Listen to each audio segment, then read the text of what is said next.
Nós vamos agora definir um símbolo, uma quantidade geométrica extremamente útil no cálculo vetorial, que é o chamado epsilon antissimétrico.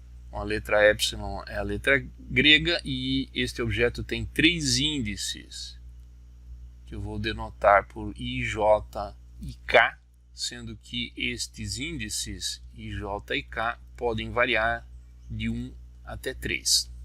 Estes índices são totalmente antissimétricos. Isso significa que se eu permutar quaisquer 2 índices nesta quantidade, vai haver uma troca de sinal. Então, por exemplo, se eu trocar os 2 primeiros índices, eu vou ter uma troca de sinal. Então, eu teria aqui epsilon, j e k. Além disso, nós definimos que epsilon 1, 2, 3 é igual a 1. Esta propriedade de antissimetria também é escrita da seguinte forma. Nós colocamos um colchete entre os índices que correspondem à antissimetria.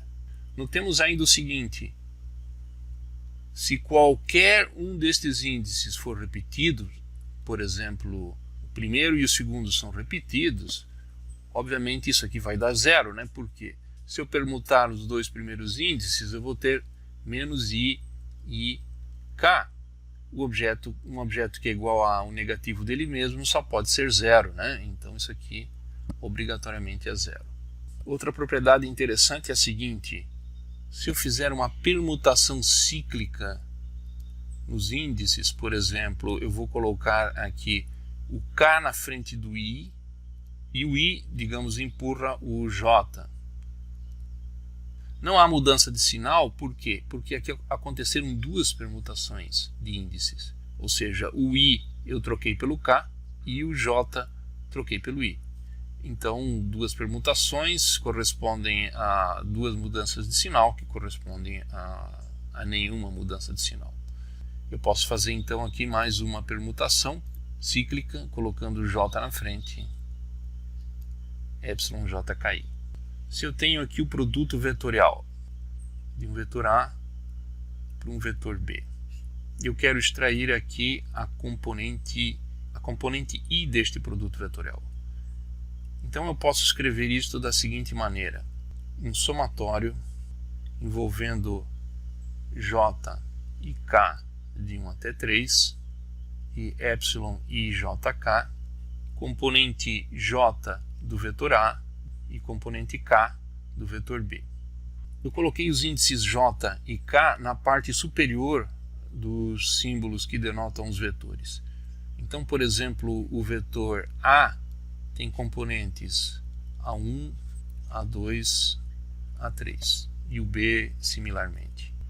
Por que vale esta equação? Porque esta aqui é a componente I do produto vetorial de A por B. Vamos desenvolver esta expressão que está aqui. Então, eu tenho um somatório que envolve epsilon i. Então, vamos começar com 1, 2. Aqui eu tenho A1, B2. O que mais que eu posso colocar aqui? 2, 1, A2, B1. Mais epsilon i, 1, 3, A1, B3. Mais epsilon i, 3, 1, A3, B1. Mais epsilon i, 2, 3, A2, B3, mais epsilon i, 3, 2, A3, B2. Novamente, nós não precisamos escrever os índices repetidos aqui, porque eles são automaticamente 0. Suponhamos, por exemplo, que o i seja 1. Então, aqui nós queremos saber quem é a componente 1 do produto vetorial A por B. Então, nós temos aqui, por exemplo, epsilon 1, 1, 2. Esse termo vai ser 0, né? Ou seja, todo epsilon que contém já o índice 1, não preciso nem escrever, porque ele vai ser 0. Só vão sobreviver estes últimos 2 termos aqui, que são epsilon 1, 2, 3, A2, B3, e este outro aqui, epsilon 1, 3, 2, A3, B2. Mas epsilon 1, 2, 3 vale 1, né? E epsilon 1, 3, 2 é menos 1. Então esta quantidade aqui pode ser escrita como A2, B3 menos A3, B2. Similarmente, se eu tiver I igual a 2, então só vão sobreviver estes dois termos que estão aqui.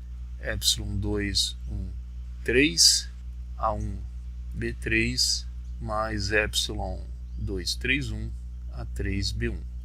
Bom, vejam, este símbolo aqui não pode ser obtido através de o ε1, 2, 3. Então isso aqui vale menos 1.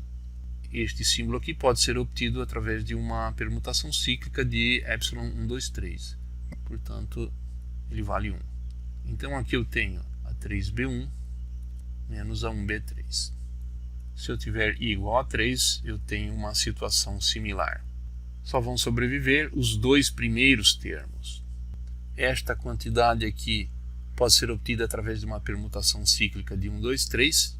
Então, essa quantidade vale 1 e esta aqui vale menos 1.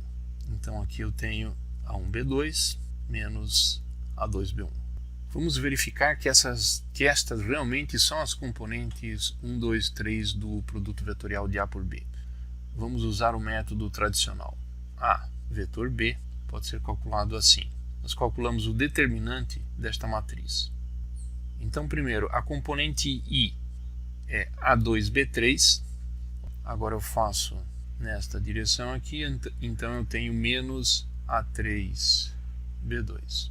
Agora, o vetor normal unitário J multiplica A3 por B1 e A1B3. Na direção K, nós temos A1B2 e aqui A2B1.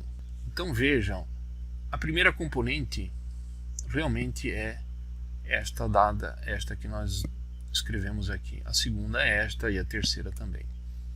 Ou seja, nós comprovamos que a nossa fórmula para as componentes do produto vetorial é realmente esta. Esta expressão é extremamente útil para nós desenvolvermos equações mais complicadas, envolvendo a prova de identidades vetoriais ou simplesmente manipulações de expressões vetoriais.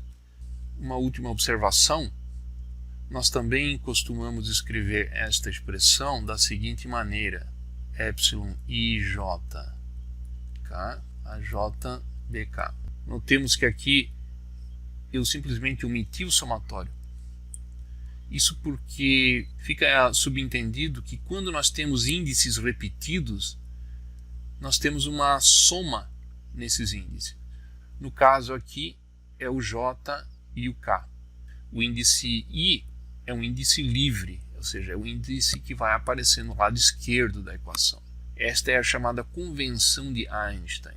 Ela é bastante usada na manipulação de vetores e tensores, porque ela deixa a notação um pouco mais leve.